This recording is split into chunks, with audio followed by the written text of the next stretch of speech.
آج کوئی ایسی شخصیت ہے جو یہ اٹھ کے دعویٰ کرے کہ میں خدا کا بھیجا ہوا پیغمبر، اور اس کے پاس اپنے دعوے کی صداقت کا اتنا بڑا ثبوت ہو جو ثبوت محمد صلی اللہ علیہ وسلم کے سچے ہونے کا تھا، ایسی حفاظت محمد صلی اللہ علیہ وسلم کے گیٹ اپ کی خدا نے کی ہے.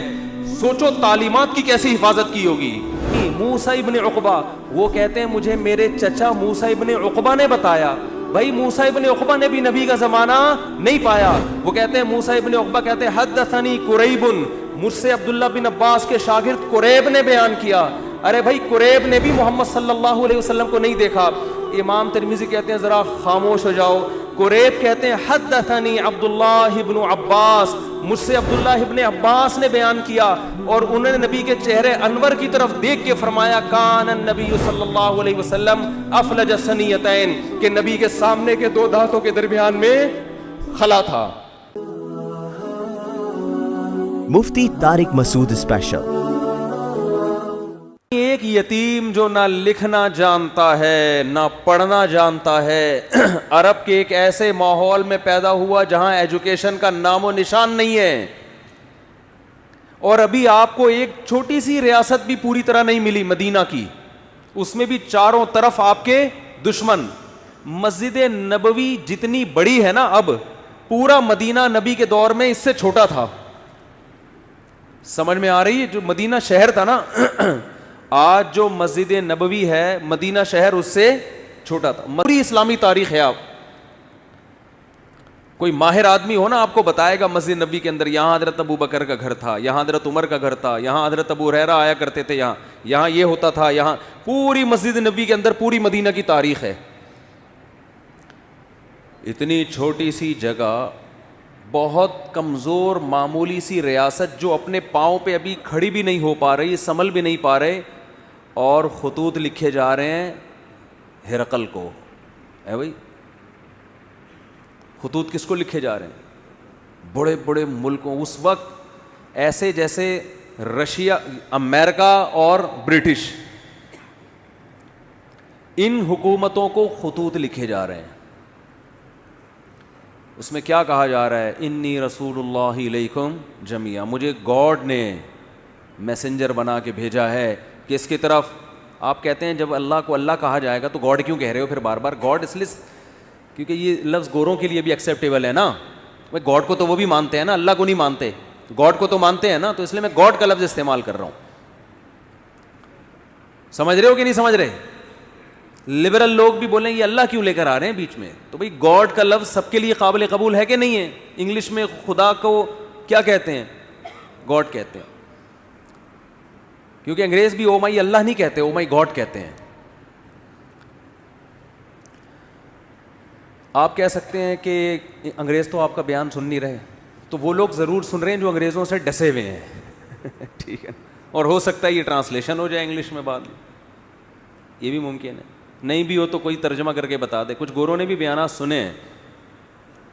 تو اب میں آپ سے ایک بات عرض کر رہا ہوں کہ دنیا میں اس سے بڑے سفیر کی کوئی مثال مل نہیں سکتی، جو دعویٰ بھی کر رہے ہیں کہ میں تمام لوگوں کی، اللہ کی طرف سے تمام انسانوں کا رسول، اور اس دعوے پر عمل بھی کر کے دکھا رہے ہیں. بڑے بڑے بادشاہوں کو خطوط لکھ رہے ہیں. بعض بادشاہوں نے جب آپ کا خط دیکھا تو اسے پھاڑ دیا. آپ نے فرمایا اللہ اس کے اسی طرح ٹکڑے کرے گا جس طرح اس نے میرے خط کو پھاڑا ہے. آپ کہہ سکتے ہیں بھائی کسی کے خط کو پھاڑنے پر اتنی بڑی بد دعا کیسے دی جا سکتی ہے؟ بات یہ ہے کہ دعویٰ جتنا بڑا ہو اس دعوے کا انکار بھی اتنا ہی بڑا جرم ہوتا ہے. اس کے ذمہ لازم تھا، کیونکہ نئے پیغمبر کا لوگ انتظار کر رہے تھے. لوگوں کو یقین تھا کہ حضرت عیسیٰ ابن مریم آخری نبی نہیں ہے. عیسائی بھی انتظار کر رہے تھے، یہودی بھی انتظار کر رہے تھے. ایسے موقع پہ اگر کوئی دعویٰ کرے تو دعویٰ سنتے ہی اس کو پھاڑ ڈالنا یہ اللہ سے دشمنی لینے کے مترادف ہے. اس لیے رسول اللہ صلی اللہ علیہ وسلم نے فرمایا لا يسمع بی احد من هذه الامة یہودیا کان او نصرانیا ثم لم یؤمن بالذی ارسلت به الا دخل النار. فرمایا میری پوزیشن یہ نہیں ہے کہ کوئی میری دعوت سنے اس کا دل چاہے تو مان لے, دل چاہے تو نہ مانے. نا نا نا نا نا نا. میری حیثیت یہ ہے کہ اس امت میں کوئی یہودی عیسائی میرے بارے میں سنے اور پھر تحقیق کر کے مجھ پر ایمان نہ لے کر آیا تو اس کا ٹھکانہ جہنم کی آگ ہے. اس نے اس کو ویلیو کیوں نہیں دی؟ بالکل اس کی مثال ایسے جیسے کلاس روک کر ایک شخص کہہ رہا ہے مجھے پرنسپل نے بھیجا ہے, اور ٹیچر اس کی بات کو لفٹ کرانے کے لیے تیار نہیں ہے, تو آپ کیا سمجھتے ہیں پرنسپل چھوڑ دے گا اس کو؟ اور وہ کہہ بھی رہا ہے کہ میں سب پوری کلاس کے لیے پیغام لے کر آیا ہوں, اور پیغام بھی بہت اہم ہے. آج لبرل لوگ اعتراض کرتے ہیں نا, یہ کیا بات ہے محمد صلی اللہ علیہ وسلم پر کوئی ایمان نہ لے کر آئے تو جہنم میں جائے گا. اتنی اتنی سی باتوں پہ جہنم ہے بھائی, اتنی اتنی سی باتوں پہ. یعنی وہ کہتے ہیں نا یہ لوگ ذرا ذرا سی بات پہ کہاں پھینک رہے ہوتے ہیں جہنم میں ڈال. بھائی اتنی سی بات ہے نہیں, کیونکہ دعویٰ یہ کہ مجھے خدا نے بھیجا ہے. اب آپ کے ذمے ہے کہ آپ تحقیق کرو کہ یہ اپنے دعوے میں جھوٹے ہیں یا سچے. آپ اس کان سے سن کے اس کان سے نکالنے کا آپشن آپ کے پاس ختم ہو گیا. ابھی آپشن نہیں ہے آپ کے پاس کہ ادھر سے سنیں اور ادھر سے نکال دیں گے یار یہ مسلمانوں کے مذہبی معاملات ہیں, چھوڑو. آپ کہہ سکتے ہیں کہ کیا دلیل ہے آپ کے پاس کہ محمد ابن عبداللہ صلی اللہ علیہ وسلم اس دعوے میں سچے تھے؟ کیا دلیل ہے آپ کے پاس؟ ہم کہتے ہیں 1400 سال پہلے جو آپ کی نبوت کے برحق ہونے کے دلائل تھے وہ تو تھے, وہ لوگوں نے اپنی آنکھوں سے دیکھے.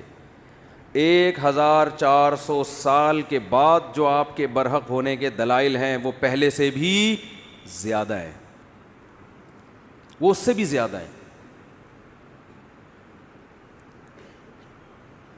اگر خدا محمد صلی اللہ علیہ وسلم کو میسنجر بنا کے بھیجتا اور یہ نہ کہتا کہ یہ آخری پیغمبر ہیں, تو خدا کے ذمے محمد صلی اللہ علیہ وسلم کی تعلیمات کی حفاظت بولو نہیں تھی. کیا خیال ہے؟ اللہ کہہ دیتا کہ ان کی تعلیمات جب مسخ ہوں گی تو میں دوسرا پیغمبر بھیج دوں گا. خدا نے محمد ابن عبداللہ صلی اللہ علیہ وسلم کے بارے میں 2 دعوے کیے, یہ میرے میسنجر ہیں اور لاسٹ میسنجر, ان کے بعد کوئی نبی نہیں ہے, کیونکہ ساری دنیا کے سارے انسانوں کے لیے. اس دعوے میں اللہ نے ایک اور دعویٰ کر دیا کہ ان کی تعلیمات کو میں قیامت تک کے لیے محفوظ کر دوں گا. ان کی تعلیمات قیامت تک کے لیے, بولو نا کیا ہو گیا بھائی؟ وہاں میں پشاور میں بیان کر رہا تھا, ایسا بول رہے تھے لوگ یار, چپ کرانا. سرگودا میں بیان ہوا, چپ کرانا مشکل ہو گیا, لوگ چپ ہی نہیں ہو رہے تھے. وہاں کہنا پڑ رہا تھا مجھے بھی بولنے دو گے کہ نہیں دو گے بولنے. پنجاب لسی پائے, کراچی میں چائے, چائے کے اثرات ہیں.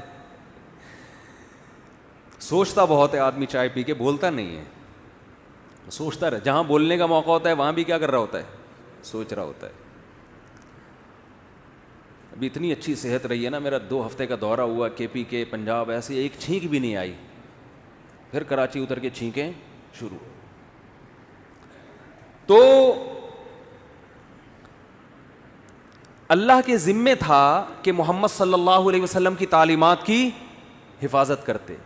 یہ حفاظت خود اس کی دلیل ہے کہ محمد صلی اللہ علیہ وسلم لاسٹ میسنجر آف گاڈ ہیں. ورنہ کسی یتیم جو نہ لکھنا جانتا ہو نہ پڑھنا جانتا ہو, اس کی تعلیمات کی اللہ کی قسم اسباب کی دنیا میں ایسی حفاظت کا انتظام اس زمانے میں تو ممکن ہی نہیں تھا, ناممکن. اور اس زمانے میں بھی اتنا پروٹوکول ملنا کسی کو ممکن نہیں ہے.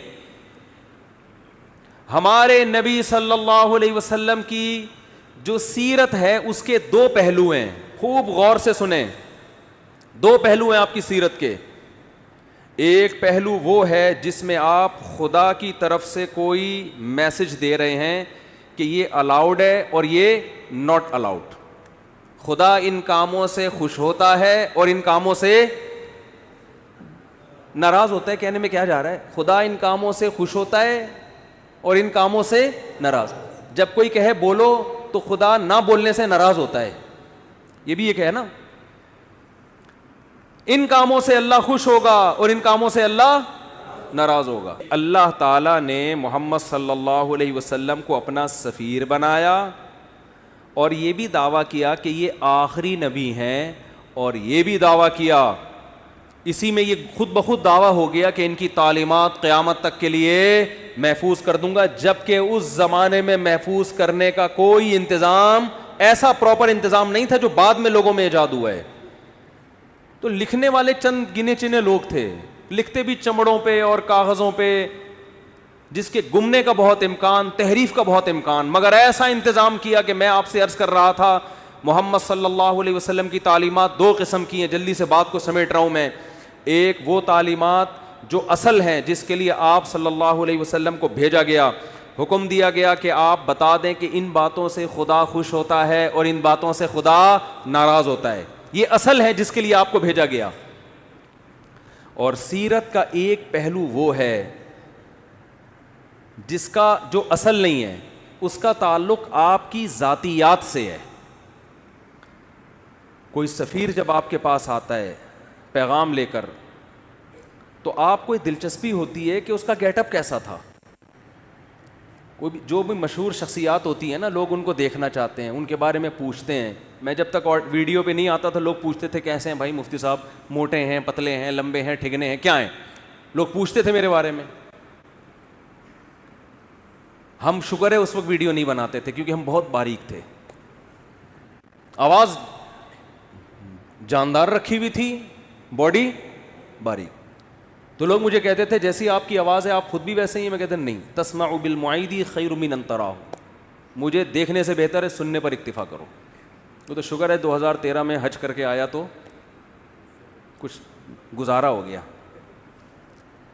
تو انسان کو جس سے محبت ہوتی ہے اس کے گیٹ اپ کو بھی جاننے کی کوشش بولو کرتا ہے. ہمارے نبی صلی اللہ علیہ وسلم کا گیٹ اپ کیسا تھا, اس کا براہ راست اسلام سے کوئی تعلق نہیں ہے. اس مقصد کے لیے اللہ نے بھیجا نہیں ہے. یہ وہ احکام ہیں جو نسبتاً کم ویلیو رکھتے ہیں. ایک تو ہے نا آرڈر, یہ کرو یہ نہ کرو, یہ تو اصل ہے نا جس کے لیے سفیر کو بھیجا جائے. اللہ نے آپ صلی اللہ علیہ وسلم کی سیرت کا وہ پہلو جس کی ویلیو نسبتاً کم ہے اس کی ایسی حفاظت کی ہے, یہ بتانے کے لیے کہ جو اصل تھا اس کی کیسی حفاظت کی ہوگی. آج محمد ابن عبداللہ صلی اللہ علیہ وسلم کے بارے میں کوئی ایک حرف اگر کہتا ہے تو اس کا یہ دعویٰ دلیل کے بغیر قبول بولو نہیں ہے. میں ایک مثال پیش کرتا ہوں. امام ترمذی امام بخاری کے شاگرد ہیں. اللہ کے سفیر محمد ابن عبداللہ صلی اللہ علیہ وسلم کے بارے میں امام ترمذی نے دعویٰ کیا کہ محمد صلی اللہ علیہ وسلم کا گیٹ اپ ایسا تھا. پورا گیٹ اپ نہیں بیان کیا جا رہا, صرف اتنا کہ آپ کے سامنے کے جو دو دانت تھے ان کے درمیان میں خلا تھا, تھوڑا سا ڈسٹینس تھا, تھوڑا سا بول لو فاصلہ تھا. یہ کتنی معمولی سی بات ہے یار. کوئی سفیر آپ کے پاس پیغام لے کر آیا ہے, آپ کسی سے پوچھ رہے ہیں اس کے سامنے کے دانتوں میں خلا تھا یا نہیں تھا, ہے بھائی, بہت ہی ایک بھائی تھا یا نہیں تھا تو کیا کرنا ہے اس سے. لیکن امام ترمذی یہ بات بیان کر رہے ہیں.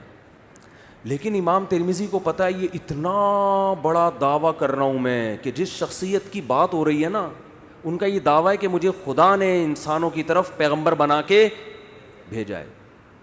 امام ترمذی کو یہ بات معلوم ہے کہ میں نے اگر دعویٰ کر دیا کان النبی صلی اللہ علیہ وسلم افلج الثنیتین, کہ نبی کے دو دانتوں کے درمیان میں خلا تھا, یہ دعویٰ کر دیا, یہ امت مجھے چھوڑے گی نہیں. کہ کہاں سے تمہیں پتا چلا؟ آپ مورخین سے پوچھ نہیں سکتے کہ آپ کو کیسے پتا چلا, وہ اپنے لکھ رہے ہوتے ہیں بس. اور اگر وہ دلیل بھی پیش کرتے ہیں تو وہ دلیل اس اتنی مضبوط نہیں ہوتی. اتنی سی بات کو بیان کرنے کے لیے امام ترمذی سند لے کر آئیں گے. حدثنا عبداللہ ابن عبد الرحمن. امام ترمذی کہتے ہیں مجھ سے عبداللہ ابن عبد الرحمن نے بیان کیا. وہ عبداللہ جو عبد الرحمن کے بیٹے ہیں. عبداللہ ابن عبد الرحمن کو کیسے پتا چلا کہ نبی کے دو دانتوں کے درمیان خلا تھا؟ بھائی انہوں نے تو نبی صلی اللہ علیہ وسلم کو دیکھا نہیں. وہ کہتے ہیں حدثنا ابراہیم ابن المنذر. مجھ سے ابراہیم نے بیان کیا جو منذر کے بیٹے ہیں. بھائی ابراہیم ابن منذر نے تو نبی کا زمانہ نہیں پایا, ان کو کہاں سے پتا چلا؟ وہ کہتے ہیں ابراہیم ابن المنذر کہتے ہیں حدثنی عبد العزیز ابن ابی ثابت الزہری. مجھ سے عبد العزیز نے بیان کیا جو ابو ثابت الزہری کے بیٹے ہیں. بھائی عبد العزیز جو ابو ثابت الزہری کے بیٹے ہیں ان کو کہاں سے پتا چلا؟ جی انہوں نے تو نبی صلی اللہ علیہ وسلم کو دیکھا نہیں. وہ کہتے ہیں حدثنا اسماعیل ابن ابراہیم. مجھ سے اسماعیل نے جو ابراہیم کے بیٹے ہیں انہوں نے بیان کیا. حضرت اسماعیل جو ابراہیم کے بیٹے ہیں ایسے تو سینکڑوں ہیں, یہ کون سے والے اسماعیل اور ابن ابراہیم کی بات کر رہے ہیں؟ کہتے ہیں ابن اخی موسیٰ ابن عقبہ.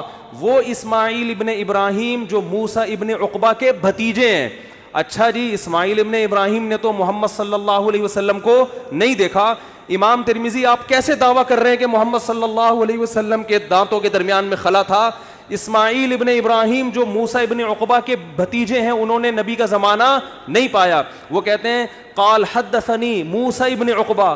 وہ کہتے ہیں مجھے میرے چچا موسیٰ ابن عقبہ نے بتایا. بھائی موسیٰ ابن عقبہ نے بھی نبی کا زمانہ نہیں پایا. وہ کہتے ہیں موسیٰ ابن عقبہ کہتے ہیں حدثنی قریب. مجھ سے عبداللہ بن عباس کے شاگرد قریب نے بیان کیا. ارے بھائی قریب نے بھی محمد صلی اللہ علیہ وسلم کو نہیں دیکھا. امام ترمذی کہتے ہیں ذرا خاموش ہو جاؤ. قریب کہتے ہیں حدثنی عبداللہ ابن عباس. مجھ سے عبداللہ ابن عباس نے بیان کیا اور انہوں نے نبی کے چہرے انور کی طرف دیکھ کے فرمایا کان النبی صلی اللہ علیہ وسلم افلج الثنیتین, کہ نبی کے سامنے کے دو دانتوں کے درمیان میں خلا تھا. ایسی حفاظت محمد صلی اللہ علیہ وسلم کے گیٹ اپ کی خدا نے کی ہے. سوچو تعلیمات کی کیسی حفاظت کی ہوگی. آج کوئی ایسی شخصیت ہے جو یہ اٹھ کے دعویٰ کرے کہ میں خدا کا بھیجا ہوا پیغمبر, اور اس کے پاس اپنے دعوے کی صداقت کا اتنا بڑا ثبوت ہو جو ثبوت محمد صلی اللہ علیہ وسلم کے سچے ہونے کا تھا. آپ کہہ سکتے ہیں یہ ایک حدیث ہے, ایسی ہزاروں حدیثیں ہیں. ایک بات بھی اگر آپ محمد صلی اللہ علیہ وسلم کی طرف منسوب کرتے ہو سند کے بغیر امت اس کو قبول بولو نہیں کرتی. اور سند بھی کیسی خاندانی.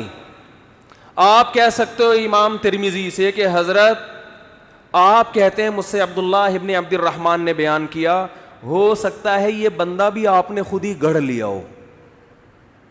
بھئی کہنے پر گورنمنٹ کی طرف سے کوئی پابندی ہے؟ بولو آپ کو مجھ سے فلاں نے بیان کیا, اگلے کو کیا پتا فلاں کون ہے؟ آپ اسماء الرجال کی کتابوں میں جاؤ گے, جی عبداللہ ابن عبد الرحمن کون ہے؟ آپ کو اس زمانے کے درجنوں علماء کے اقوال مل جائیں گے. یہ فلاں سن میں پیدا ہوئے, فلاں جگہ علم حاصل کیا. ان کے بارے میں علماء کے تبصرے, یہ جھوٹے تھے سچے تھے, کوئی کرپشن تو نہیں ان پہ ثابت ہوئی, جھوٹ تو ثابت نہیں ہوا زندگی بھر. ان کے شاگرد کون کون, ان کے استاذ کون کون, کہاں کہاں سے علم حاصل کیا. ایک مؤلف بیان نہیں کرے گا, بہت سارے لوگ جو مختلف ملکوں میں رہتے ہیں وہ بیان کریں گے ان کے بارے میں. پھر آپ اگلے راوی کی طرف جاؤ گے, عبداللہ ابن عبد الرحمن. وہ کہتے ہیں ابراہیم ابن المنذر نے. یہ ابراہیم ابن المنذر کون ہے؟ یہ کوئی ڈھکے چھپے نہیں ہے, آپ کو درجنوں کتابوں میں ان کے حالات بولو مل جائیں گے. بھائی اس زمانے میں مشہور آدمی تھے, یہ لوگ جانتے تھے ان کو. وہ کتابیں کوئی دمشق میں لکھی جا رہی ہے, کوئی مصر میں لکھی جا رہی ہے, کوئی کوفہ میں لکھی جا رہی ہے, ان کتابیں میں ان کا تذکرہ ملے گا آپ کو.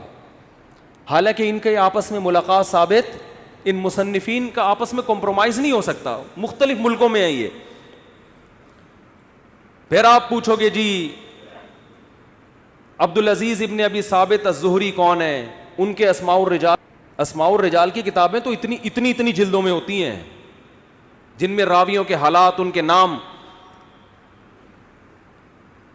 ایسا خاندانی پروٹوکول خدا کی طرف سے محمد صلی اللہ علیہ وسلم کو ملا, ایسی حفاظت کی گئی. اللہ ان غیر مسلموں سے کہہ رہا ہے جس کے دانتوں کے درمیان خلا, اس گیٹ اپ کو بیان کرنے کی میں نے ایسے حفاظت کی ہے, سوچو اس کے آرڈر کیسے میں نے محفوظ کیے ہوں گے. یہ پروٹوکول اس کائنات میں آج تک کسی کو بولو نہیں ملا. ہم یہ سیرت سن کے خوش ہوتے ہیں, ہونا بھی چاہیے, لیکن اس میں ہمارے لیے ایک پیغام ہے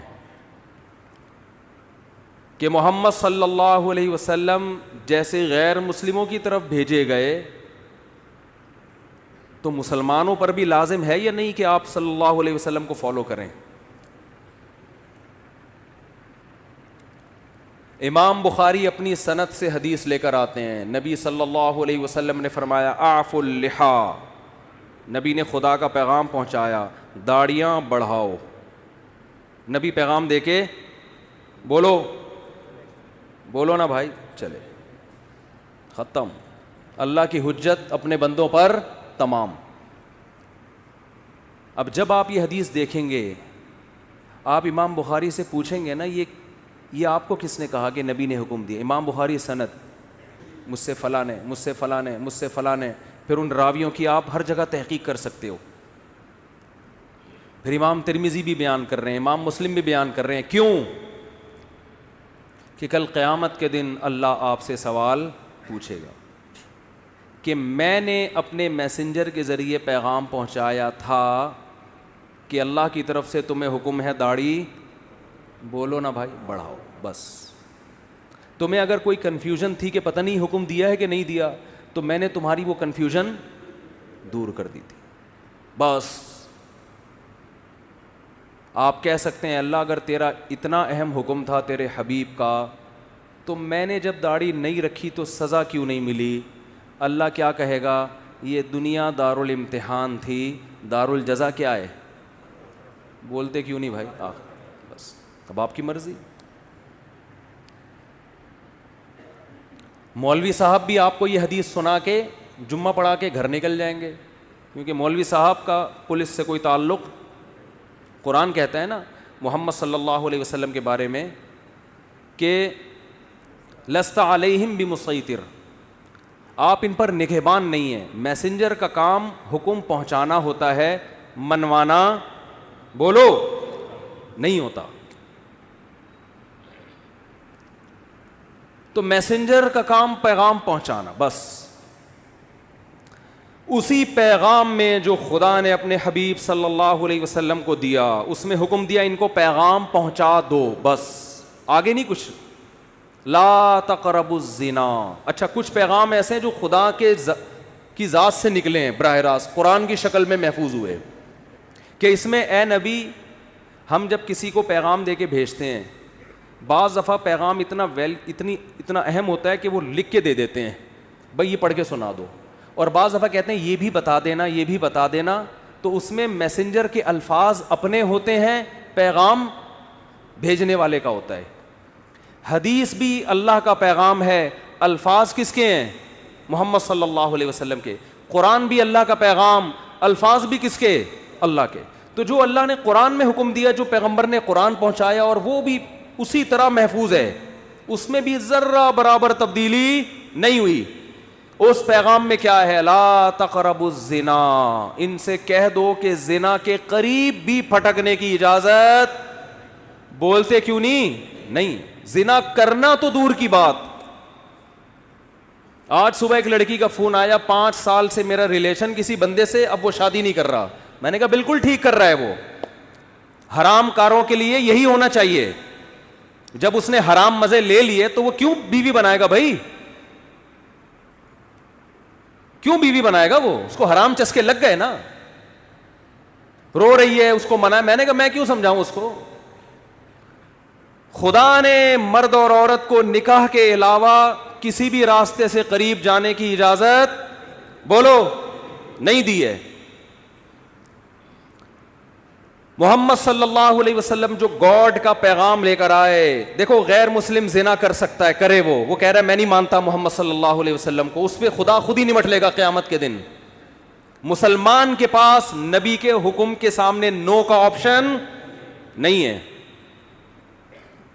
محمد صلی اللہ علیہ وسلم جو پیغام لے کر آئے گاڈ کی طرف سے, اس میں یہ تھا کہ تمہیں 5 ٹائم اللہ کے گھر میں جمع ہو کے میری عبادت کرنی ہے, اور عبادت کا طریقہ بھی بتا دیا. اس میں فجر کی نماز بھی, ظہر کی نماز بھی, عصر بھی, مغرب بھی اور عشاء بھی. آپ نماز کے لیے آ جائیں, آپ کی مرضی, نہ آئیں, کوئی مولانا صاحب پولیس لے کے آپ کے گھر نہیں پہنچیں گے. اس سے اس خوش فہمی میں نہ رہیں کہ نماز آپشنل ہے. نہ نہ نہ نہ نہ, اللہ نے محمد صلی اللہ علیہ وسلم کو اپنا سفیر بنایا اور آپ کی نبوت پہ سینکڑوں دلائل قائم کر کے بتا دیے کہ تمہارے اوپر میری حجت تمام ہو چکی ہے, تم آؤ نہ آؤ تمہاری مرضی. کل قیامت کے دن جب میں انتقام لوں گا تو تم یہ نہیں کہہ سکو گے کہ اللہ معاذ اللہ نقل کفر, محمد صلی اللہ علیہ وسلم کی نبوت صحیح نہیں تھی, یا اللہ مجھے یقین نہیں تھا کہ محمد صلی اللہ علیہ وسلم نے 5 نمازوں کا حکم دیا بھی ہے کہ نہیں دیا. تو یہ حجت اللہ کی بندوں پہ تمام ہو چکی ہے. اللہ نے محمد صلی اللہ علیہ وسلم پر جو کلام نازل کر کے ہم تک پہنچایا, اور محمد صلی اللہ علیہ وسلم کے ذریعے جو بندوں کو اپنا میسج پہنچایا, اس میسج میں شراب لیگل ہے یا انلیگل ہے؟ بولو, انلیگل ہے. آپ کو شراب کے قریب جانے کی اجازت نہیں ہے. خدا نے جو اپنا پیغام محمد صلی اللہ علیہ وسلم کے ذریعے ہم تک پہنچایا, اور پوری سندوں کے ساتھ, اور قرآن تو سند کا محتاج ہی نہیں ہے, اس قرآن میں ہمیں حکم دیا گیا کہ بہن کی وراثت آپ کو کھانے کی اجازت. بولتے کیوں نہیں؟ بعض گاؤں دیہاتوں میں بیان کرتا ہوں نا, لوگ بڑے خوش ہو رہے ہوتے ہیں. جہاں بہن کی وراثت کی بات ہے, میں دیکھ رہا ہوتا ہوں لوگوں کے چہرے کی ہوائیاں اڑ گئی. ایک نعرہ آتا ہے ماشاء اللہ ماشاء اللہ, لگ رہا ہوتا ہے اس کے ابا بھی مرے ہی نہیں ہیں. بہت سے دیہاتی علاقوں میں پوری زمینیں کھا جاتے ہیں, بہنوں کو بولو نہیں دیتے. ہمارے نبی نے جو ہمیں پیغام پہنچایا نا خدا کا, اس پیغام میں یہ بھی ہے کہ باپ کے مرنے کے بعد بڑا بھائی چھوٹے بھائی کی وراثت, بولو نا, نہیں کھا سکتا. اور باپ کے کاروبار پہ قبضہ نہیں کر سکتا, چاہے وہ باپ کی زندگی میں وہ کاروبار خود ہی چلا رہا ہو. یہ غریبی ہے. ابا کی زندگی میں جو آپ جو ابا کے کاروبار کو پروموٹ کرتے ہو, یہ ابا کی خدمت کہلائے گی. اس کی وجہ سے آپ کی کاروبار میں شرکت نہیں ہوگی. وراثت میں سب کو دینا پڑے گا. آپ یہ نہیں کہہ سکتے میں نے یہ گٹکے کی دکان کو یہاں تک پہنچایا ہے, تو اپنی دکان پہنچاتے ہیں نا, ابا کی پہنچاؤ گے تو ابا کا کاروبار بڑھ رہا ہے, اس میں ثواب ملے گا. لوگ آتے ہیں کہ ایک صاحب کہنے لگے میں نے ابا کے کاروبار کو یہاں سے اٹھا کے وہاں پہنچایا, مجھے ابا کے بعد کیا ملے گا؟ میں نے کہا ثواب ملے گا, اس پہ آپ بہت زیادہ ملے گا. سب کیوں نہیں صرف ثواب؟ میں نے کہا بہت زیادہ ثواب ملے گا, اس کے علاوہ کچھ بھی نہیں ملے گا. یہ ابا کا بزنس ہے بھائی. ابا کی گائے آپ خدمت کر کے ختم. یہ جمعے کے بعد اعلان کروں گا. ابا کی گائے کی خدمت کر کے اس کے 2 بچے ہو گئے گائے کے. تو یہ کس کے بچے کہلائیں گے؟ گائے کے بچے. اور گائے کس کی ہے؟ ابا کی. تو ابا کی ہوں گے نا, آپ کے تھوڑی ہو جائیں گے. یہ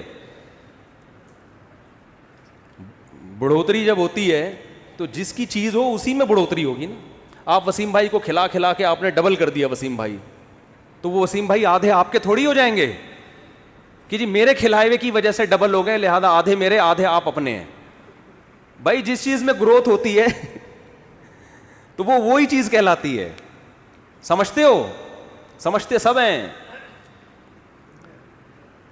ہاں ایک صاحب, کیا کریں یار, مثالیں اتنی ہیں, چھوڑو وقت بھی پورا ہو گیا ہے. تو بھائی یہ جو خدا کے پیغامات ہم تک آئے ہیں نا, اللہ کے پیغامات, ان پیغامات میں کچھ تو آپشنل ہیں, کچھ تو اللہ نے خود ہی اختیار دے دیا. تہجد پڑھو, نہیں پڑھو ٹھیک ہے, پڑھ لو گے اچھی بات ہے, نہیں پڑھو تو ضروری نہیں. اشراق پڑھ لو اچھی بات ہے, نہیں پڑھو تو کچھ غریبیاں بھی رکھی ہیں اللہ نے, وہ تمہاری مرضی. لیکن کچھ ایسے ہیں جس میں جو حلال و حرام سے جن کا تعلق ہے. داڑھی رکھنا ضروری ہے, اور بہنوں کی وراثت ان کے حوالے کرنا ضروری ہے. بڑے بھائی کے لیے چھوٹے یتیم بچوں کا مال بلکہ جو حمل ہے نا ماں کے پیٹ میں, اس کا بھی وراثت میں اتنا ہی حصہ ہے جتنا زندوں کا اور بڑوں کا حصہ ہے. ایک دن کے حمل کا وہی حصہ ہے جو بال بچوں والے آدمی کا حصہ ہے. اس حمل کو بھی ماں کو گرانے کی اجازت نہیں ہے. تو یہ خدا کے احکامات ہیں جن میں اللہ نے 2 اور 2 4 کی طرح اپنے دین کو واضح کر دیا ہے. اور اللہ فرماتے ہیں وَلَا تَحْسَبَنَّ اللَّهَ غَافِلًا عَمَّا يَعْمَلُ الظَّالِمُونَ, ظالم جو کچھ کر رہا ہے اللہ کو اس سے غافل نہ سمجھو, کیونکہ یہ دنیا دار الامتحان ہے, دار الجزا نہیں ہے. جزا آخرت میں ہوگی. اللہ مجھے بھی محمد صلی اللہ علیہ وسلم پر حقیقی ایمان نصیب کرے, آپ صلی اللہ علیہ وسلم سے محبت نصیب کرے, اور اللہ ہمیں آپ صلی اللہ علیہ وسلم کی تعلیمات کو فالو کرنے کی توفیق عطا فرمائے. وما علینا الا البلاغ. Mufti Tariq Masood Special.